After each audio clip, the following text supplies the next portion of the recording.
특별한 수요일에 특별한 통찰 특수통. 오늘 만나보실 특수통은 변상욱 기자입니다. 안녕하세요. 네, 안녕하십니까. 네, 새해 복 많이 받으십시오. 새해 복 많이. 그리고 첫 시간인가요? 예, 새해 들어 첫 시간입니다. 복 많이 받으십시오. 자, 새해가 됐지만 언론 환경은 흉흉하다라고 해도 뭐 크게 틀리지 않은 것 같습니다.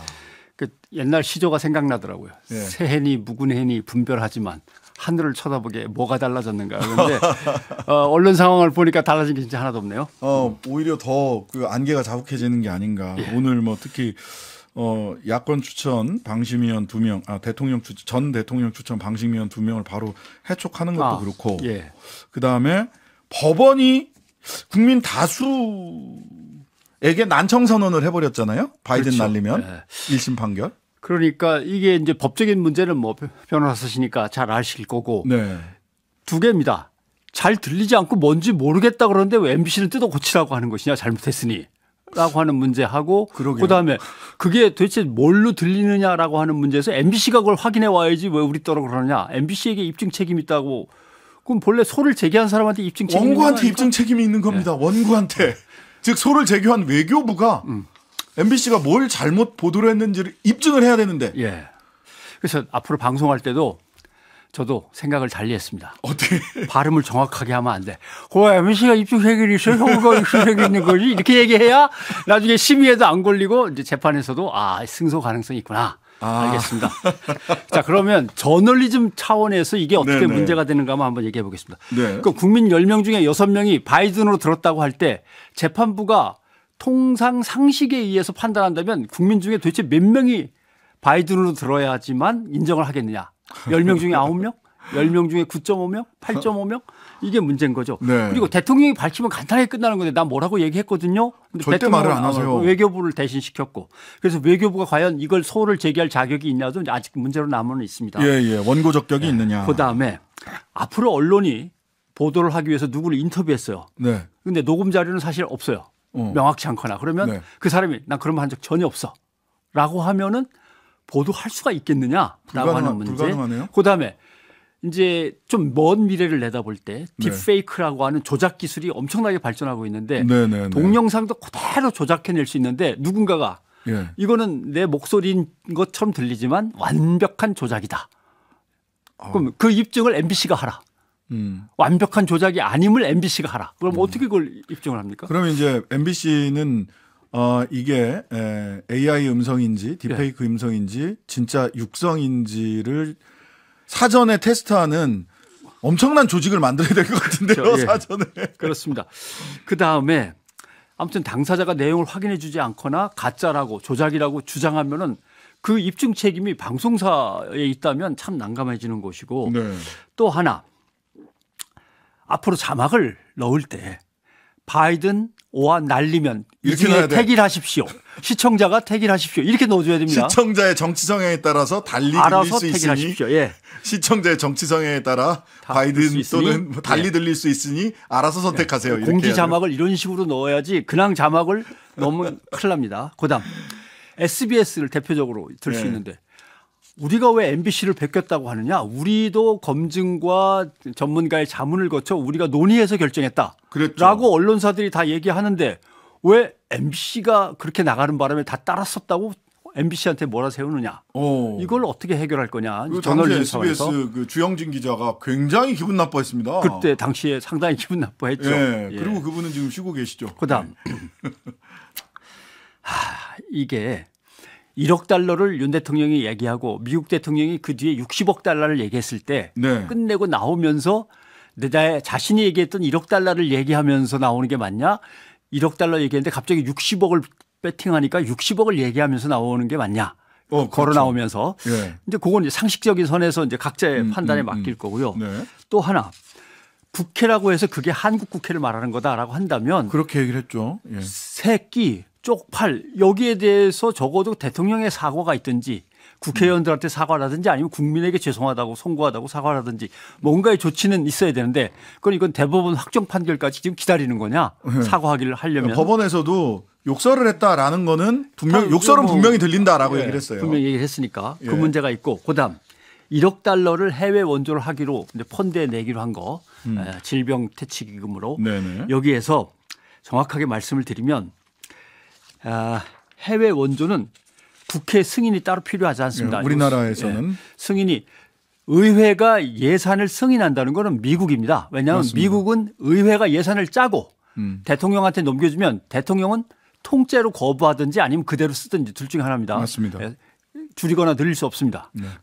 우리나라는 반대죠. 대통령이 짜서 국회에 가서 심사만 받고 나오는 거니까 네. 대한민국 국회는 그래서 예산을 통과시키는 거고 네. 미국 의회는 예산을 승인하는 겁니다. 네, 네, 네. 근데 대통령이 어떻게 하다 보니까 국회가 승인이라고 썼어요. 그러니까 반은 맞아요. 미국 반은 한국을 썼는데 예. 여기서 혼란스러운데 그러면 대통령실은 대통령실의 주장이 있고 야당은 야당대로 여당은 여당대로 주장이 있으니까 언론은 언론대로의 자기의 기준에 의해서 판단해 갖고 국민들한테 전달을 해야 돼요. 네. 그 전달을 네. 다시 한번 해보겠습니다. 첫째,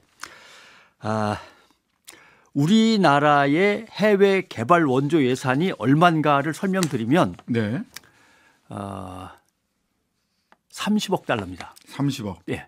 그러면 1억 달러면은 1.7% 뭐 이 정도 되는 거 아니겠습니까? 예. 대충 뭐 30억 달러는 해외 원조 예산인데 그걸 통째로 그렇게 얘기하면 계산이 안 맞고 네. 정확하게 다른 나라의 보건 사업에 기부할 수 있는 액수는 얼마냐 그러면 네. 2023년 예산으로 5천만 달러입니다. 예, 예. 그리고 윤 대통령은 3년에 걸쳐 1억 달러라고 했거든요. 그럼 뭐 예산 범위 안에 다 들어가 5천만, 있네요. 5천만 하면 1억 5천만 원 확보가 된 겁니다. 네.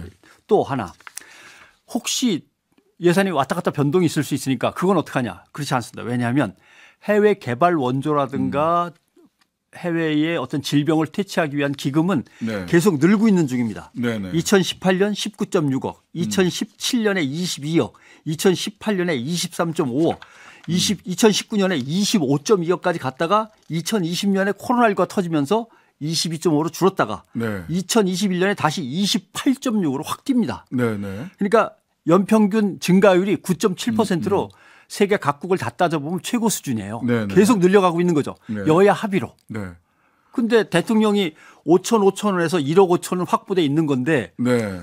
1억 그중에서 떼어내는 것 3년에 걸쳐서 아무것도 아니거든요. 예. 걱정할 게 없어요. 그러니까 우리나라 국회가 승인을 국회 뭐 이 XX들이 승인을 안 하고 날리면 어쩌지 하고 그렇죠. 걱정할 이유가 하나도 없는데. 예. 석 달 뒤에 있을 11월 정기국회를 걱정하면서 대통령이 그런 걸 설명했다? 얘기했다? 아니거든요. 또 하나. 맥락에서 이해하기가 좀 어렵다. 예. 이런 통계를 제가 관리하고 있겠습니까? 다 외교부가 관리하면서 내놓은 통계죠. 네, 네. 그러면 외교장관은 대통령한테 이 얘기를 했을까요? 안 했을까요? 안 했을 리는 없잖아요. 그렇죠. 걱정하지 1억 말고 달러를 1억 달러 배팅하셔도 네, 됩니다. 1억 달러를 결정하는 건데. 그러니까 이거 둘 중에 하나입니다. 대통령이 설명을 아예 못 들었다. 외교장관의 실책이다. 아니면 대통령이 어차피 들어봤자 모른다. 둘 중에 택일하시오. 이것도 둘 중에 택입니다. 자막 그렇게 넣어야 됩니다. 네. 둘 중에 택일하시오. 네. 외교부 장관의 실책이다. 대통령의 네, 실책이다. 들어봤자 모르는 대통령의 문제다. 네. 어떻게 하든지 해결하십시오. 간에 이 문제를 저널리즘 차원에서는 이걸 따지고 들어서 계속 대통령한테 질문을 물어봐야죠. 하고 외교장관한테 질문하고 따져야 되는데 국민한테 설명을 안 하고 법원 판결만 그대로 옮기면 문제가 있는 거죠. 그건 네. 뭐 판결의 문제고 저널리즘에서는 또 다른 문제입니다. 네. 저널리즘 차원에서 본 바이든 날리면 판결에 예. 대한 말씀을 쭉 주셨고요. 자, 방송통신심의위원회 압수수색 당했고 야권 추천위원들은 잘려 나갔습니다. 예, 두 분이.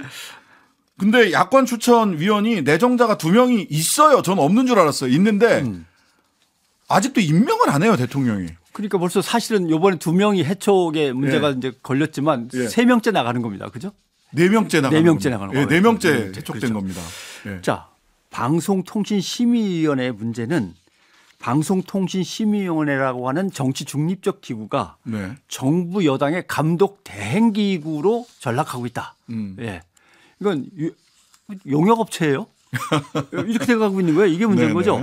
더군다나 내부에서 직원들은 여기에 반발해서 네. 상당히 심각하게 반발하고 있고 노조도 반발하고 있고 일반 직원과 팀장들도 반발하고 있는 상황인데 방심위는 여당과 야당의 추천을 받은 사람들이 가서 합의제로 운영된다는 건 누구나 다 아는 거 아닙니까? 네네. 그런데 이걸 갖다가 굳이 여육, 야일 이런 구도로 만들어야 되는 이유를 모르겠어요.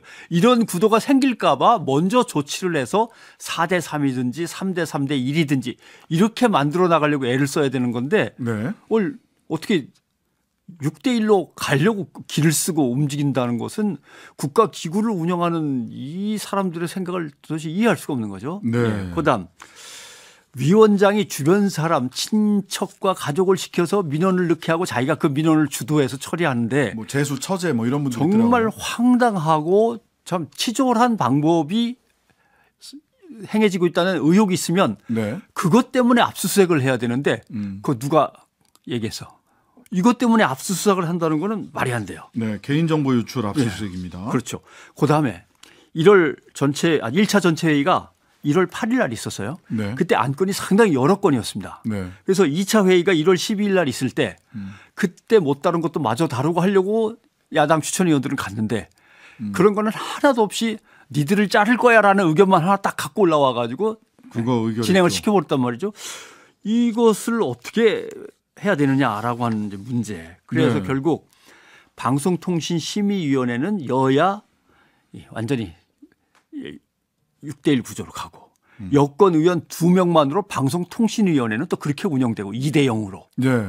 그러면 현재로서는 합의제 기구 정신에 제대로 된 기구는 하나도 없는 거죠. 네. 방송 관련해서 그렇습니다. 합의제 기구가 전부 다 무력화돼 버렸어요. 결국 이것은 외부에서 들어온 반대하는 인간들과 내부에서 반발하는 인간들을 동시에 솎아내는 거죠. 압수수색을 통해서 너도 들여다봤던데 하면서 내부 직원들을 압박하고 외부에서 들어온 사람들은 당신 지난번에 욕도 좀 하고 그랬죠. 뭐 이런 걸 핑계 삼아갖고 내보내버리고 그래서 세상에 유례없는 민원 청부를 지적한 방심위 내부 직원들이 사실 법으로 보호받아야 되는 공익제보자인데 수사 대상이 돼버리고 그것을 이 기구 자체가 허용을 하는 거죠. 네. 그런 게 또 문제가 있고 그러니까 결국은 도둑이 신고자에게 누명을 씌워서 잡아달라고 황당한 신고를 했고 검찰 경찰이 나서서 영장까지 받아다가 도둑 편을 드는 거 아니냐라는 의혹이 제기될 수밖에 없는 거죠. 네. 이런 문제가 있습니다. 자, 이런 상황이 옛날 80년대 뭐 이런 때나 가능했던 상황 아닌가라고 언론에서는 언론 노조나 이런 쪽에서는 비판하더라고요. 예. 그러니까 그 기억나는 것은 지금 요새 서울의 봄이라는 영화가 네, 유행하고 네, 네. 있는데 그때 12.6이 터지고 나서 박 대통령이 사망하고 계엄령이 이제 제1호가 나왔을 때 거기 네. 뭐라고 돼 있냐면 언론 출판 보도는 다 사전에 검열을 받는다 이렇게 돼 있어요. 대단하다. 예. 내보내기 전에 다 검열을 받는다. 예. 예. 다만 뭐 어디서 음악회가 열립니다 이런 거는 예외입니다만 정치, 경제, 사회에 대한 건 다 받는 거죠. 네. 거기 세부 내용을 보면 1. 네. 발표하는 거 외에는 쓰지 말 것. 이게 1번이에요. 발표문 왜 게재 금지네요. 예. 예. 비상계엄을 왜곡하거나 비방하는 것 금지. 예. 국가가 하는 일 또는 신군부가 하는 일을 비방하지 말라는 거고. 3. 국민 여론 감정을 자극하는 것 금지. 그럼 뭐 걸면 걸린 대로 걸리는 거죠. 그렇죠. 이렇게 쭉 나가다 8번까지 가는데 8번이 뭐냐면 이 밖에도 기타 국익에 해당되는 위반되는 사항. 이걸 누가 국익의 위반 여부를 누가 판단을 하는 겁니까? 그러니까 국익이라고 하는 것은 항상 합리적이고 보편적인 판단이 어렵습니다. 왜냐하면 그렇죠. 세금을 올리면 네. 세금이 올라가서 싫은 사람이 있고 자기 세금이 깎여서 좋은 사람이 있고 부동산도 마찬가지죠. 부동산 가격이 올라가면 손해보는 사람과 이익 보는 사람. 또 대일본 외교에서도 일본에게 그냥 다 퉁치고 그냥 해달라는 대로 해줍시다 그러면 좋아하는 사람이 있고 싫어하는 사람이 있듯이 그렇죠. 국익이라고 하는 것은 아주 보편적으로 누가 봐도 확실한 이런 게 안 정해진단 말이죠. 그렇죠. 그렇기 때문에 국익을 따질 때는 국회에서 국민의 대표들이 하든지 네. 국민의 공론을 통해서 정부가 수집을 해서 경청하든지 이래서 결정돼야 되는 건데 이런 과정이 하나도 없어요. 그러니까 민주적 의사결정 과정 없이 누가 도대체 예. 국익을 결정하느냐. 그러니까 헌법재판소도 항상 국익에 대해서만큼은 국익으로 인해서 손실을 입을 수도 있으나 그것을 과하게 하면은 언론의 자유가 침해되고 국민의 의사표현 자유가 무의미하게 되니까 이 도를 넘지 않도록 명확하게 기준을 네. 제시한 다음에 행하라고 돼 있거든요.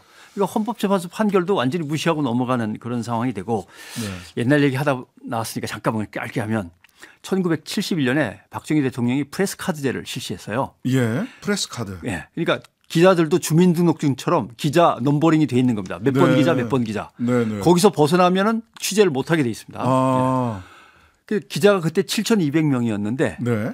이 주민등록증 같은 프레스카드 기자증이 몇 개가 나왔냐면 4,200장이 나왔어요. 아, 그럼 3,000명은 밖에 나와서 취재를 못하는 거죠. 근데 언론사가 말을 안 듣고 기분 나쁘면 이게 또 줄어요. 다음 해에. 네. 그래서 3,000장까지 줍니다. 나중에. 네. 그러니까 기자로 존재하는데 밖에 나와 취재를 못하고 마음대로 보도할 수 없는 기자들이 그냥 회사 안에 그득한 거죠. 아이고야. 생각해 보세요. KBS 같은 경우 네. 너는 일은 잘했지만 정치적으로 성향이 문제가 있어. 저기 가서 다른 일이나 해. 취재 보도 시사 프로그램 제작 못해. 이런 기자와 PD들이 방송사 안에 그득한 거예요. 예. 그 1971년 프레스카드를 실시하던 유신 정권 직전에 그 문제하고 뭐가 다릅니까? 뭐가 다르냐? 본질적으로 네. 같은 상황 아닌가? 근데 대체 그럼 언제 아직도 3년인가 뭐 넘게 남았다는데 언제까지 어떻게 갈 거냐? 이런 네. 이제 두려움이 언론계 팽배해 있는 거죠. 아, 최근에 그 많은 언론들이 한동훈 비대위원장 관련된 기사를 쏟아내고 있습니다. 글쎄요, 제가 뭐라 그럴 건 아닙니다. 그래도 뭐 먹고 살자니까 이렇게 쏟아내는 거 아니겠습니까? 네. 그런데 과하다는 건 분명해요. 과하다. 네. 왜냐하면 뉴스의 개인화와 개인의 뉴스화라는 게 있습니다. 네. 한 뉴스가 국민 각자에게 어떤 영향을 미치고 그들의 삶을 어떻게 바꿔놓을 수 있다라고 하는 걸 설명해 주는 게 뉴스의 개인화입니다. 그렇죠. 그건 그 굉장히 반대가 중요해요. 개인의 뉴스화입니다. 아우, 그 사람 까치발 안 떠도 키 커요. 라든가. 예, 뱃살이 하나도 없는 탄탄한 몸매, 소년 같은 미소년의 외모에 그러나 강직한 성품과 소크라테스와 뭐를 결합한 듯한 이런 뉴스의 건, 예. 개인의 뉴스와 문제다라는 말씀까지 초인이라고 하는 데도 있더라고요. 오늘 말씀 예. 여기까지 듣겠습니다. 변상욱 기자였습니다. 고맙습니다. 감사합니다. 하루 종일 기다려지는 진짜 시사. 평일 저녁 6시 5분 신장식의 뉴스 하이킥.